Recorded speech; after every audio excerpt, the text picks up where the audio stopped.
Hello everyone. I'm going to paint this grizzly bear this morning. This is another photo that my friend Dirk Smith took in Yellowstone National Park.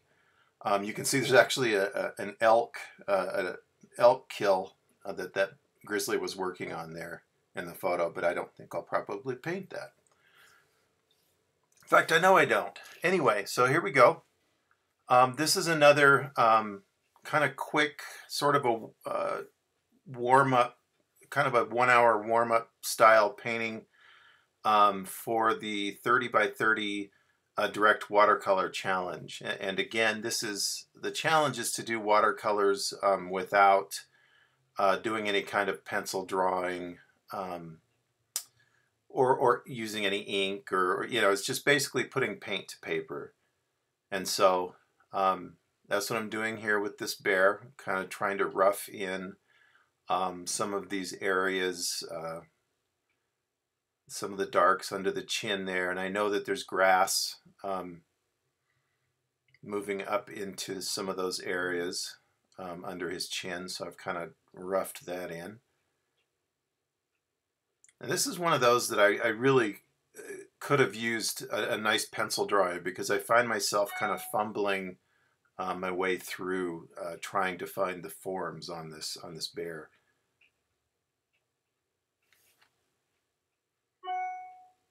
But again, this is for the 30 by 30 challenge that Mark Terrell Holmes started, and it's got its own Facebook page, and it's just hundreds and hundreds of artists practicing trying to do these direct watercolors without using any pencil or pen or any of that kind of thing. So I'm starting to put in a little bit of the like a burnt sienna, kind of a brown tone on the bear's face, and more of a reddish tone off on its side. Blues down in the lowest parts. And these colors, like the blue is a little strong, but I know that I'm going to be going over that area with more darks and things. I just want these colors to kind of affect the colors that are going to be going on top of them later. In this one, I'm using a little 7 by 10 Arches 140-pound cold press block. So it's a pretty small little piece of paper.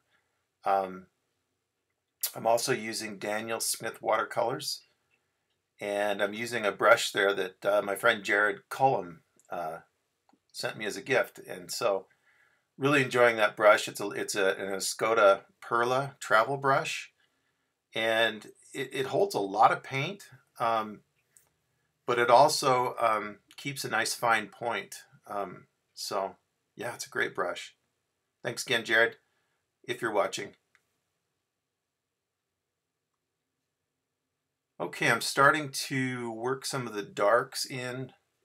I'm saying that a lot, working in darks, but there's a big dark patch under the face of the bear there that that kind of worked its way down into some weeds and some foliage that's kind of coming up into the shadow areas. So I'm really working that area a lot. And at this point, the bear is looking a little, I don't know, a little out of whack, a little almost cartoonish.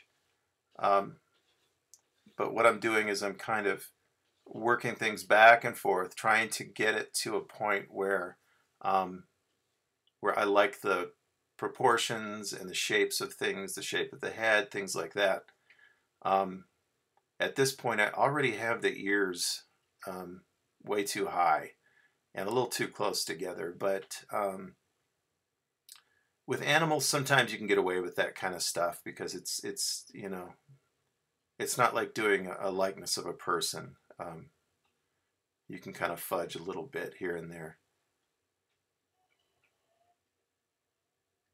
Keep putting in a little texture on the bear's forehead there. You can see every time I watch one of these videos, I notice if you notice my left hand, my pointing finger is kind of funky looking. I broke that catching a football when I was 21, and so I always notice it's got kind of a hook to it. So that's my Quasimodo hand over there on the left. Shattered my dreams for being a hand model. So that'll probably never happen. You'd be surprised. There's quite a big market for sausage-fingered hand models out there. So yeah, probably ruined a pretty lucrative career for me. Okay, I'm going in and trying to work the eyes and the kind of the furry shadow forms around the eyes. The nose there.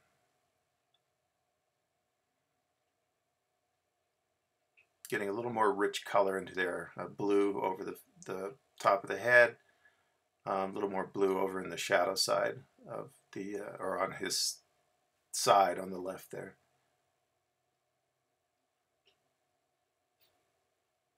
Starting to put in some of the darker tones on the back and trying to define what's going on with the grizzly back there besides just being a big boulder shape. I need to get its hump defined, where its legs are, things like that. So that'll be coming up.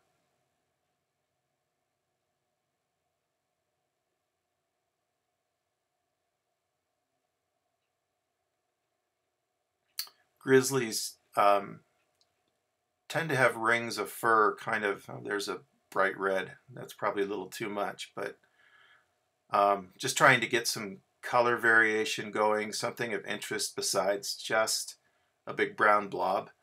So I want the blues and the reds to kind of affect the colors that I put on top of those later, like I was mentioning before. Putting some darker darks in around the face. Oh, I was saying, yeah, that grizzlies tend to have kind of like collars, different collars of fur that you kind of have to make sure you get in there. There's different layers. Defining that front leg, getting a little bit back on the haunches there, some darks.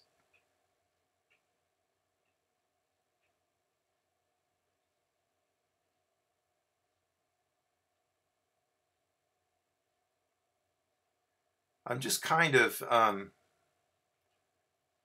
looking at my reference and paying attention to the direction of the fur and where the lights and darkest, the lighter and darker values are, and trying to keep that going in the fur and not just let it become a big blob of brush strokes.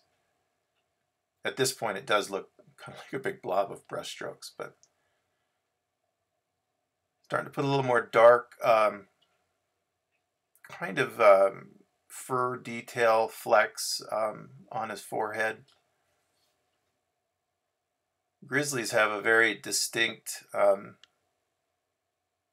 kind of thing going on with the tops of their heads. They have almost like a split, not a split, but there's a crevice in their skull. So you kind of have to be aware of that as as it goes back from their nose, there's kind of a ridge or a depression that goes back over the top of their head.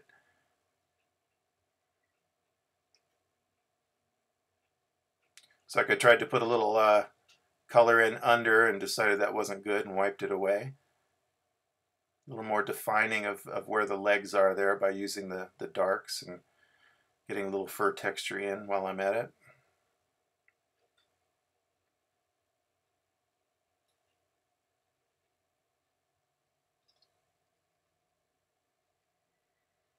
More fur.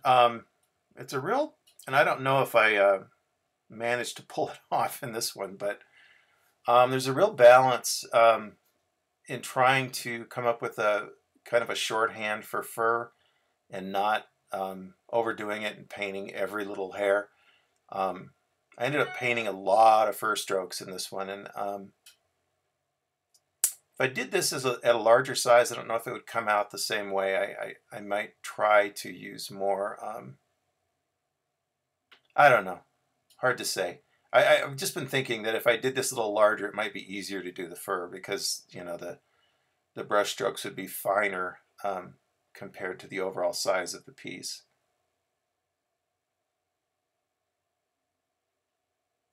But then again, I wonder what it would be like to just kind of use masses of color instead of fur texture. But I don't know. I guess that's neither here nor there. Okay, it's starting to look kind of like a grizzly instead of a cartoon bear. Just kind of working in a lot of the darks now and kind of just kind of using my underlying color as a base for what's going on top.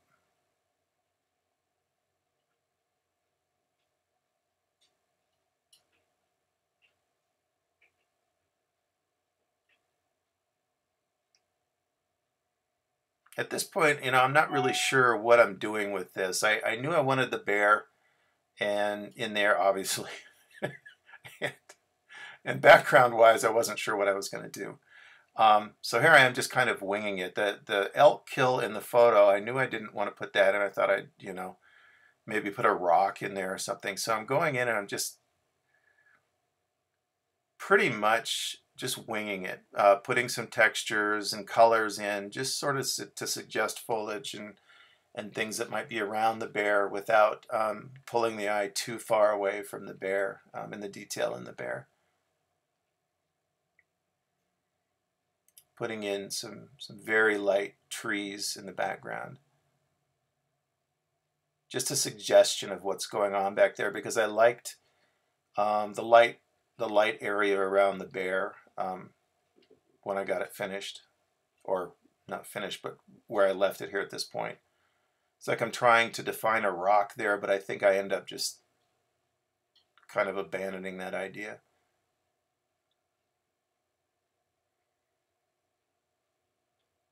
There's the hairdryer again. If you don't know, that's a special hairdryer that's put out by Winsor & Newton. It's got 3 different settings for watercolor and even has a setting for gouache. So that's nice to have. I'm just kidding. It's just my wife's hairdryer. She left it out in the kitchen where I'm painting this grizzly, so I'm using her hairdryer again. Putting a little more blue in to just kind of punch the cool tones on the bear there.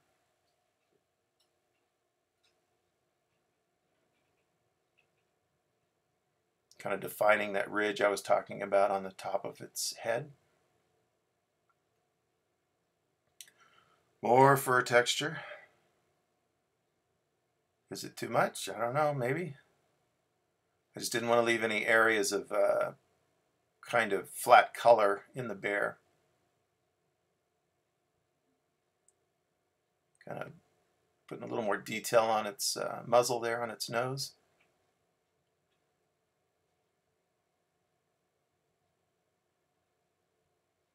All right, I think at this point I think it's done, so I tear off the tape.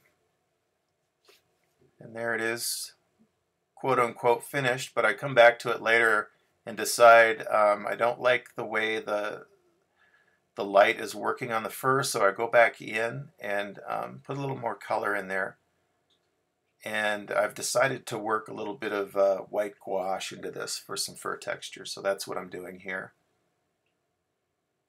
Kind of mixing just a little of my browns that's on the palette in with the white, so it's not quite so shocking.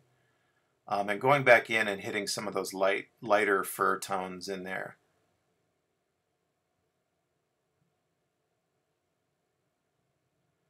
I was fairly happy with this one. I think it would be a more successful piece if I had done it larger. This is just a little 7 by 10 inch Arches watercolor block.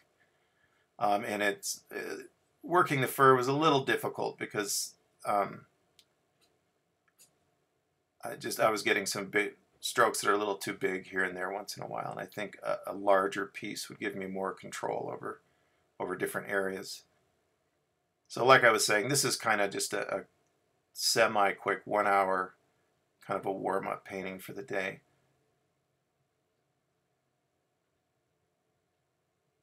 I don't mind how it turned out. It's kind of a 5-footer. Looks pretty good from about 5 feet. But yeah, so there it is all finished up. and I appreciate you watching. I think I'll probably do another video or two from this challenge before it's all over. Thanks for watching. Later.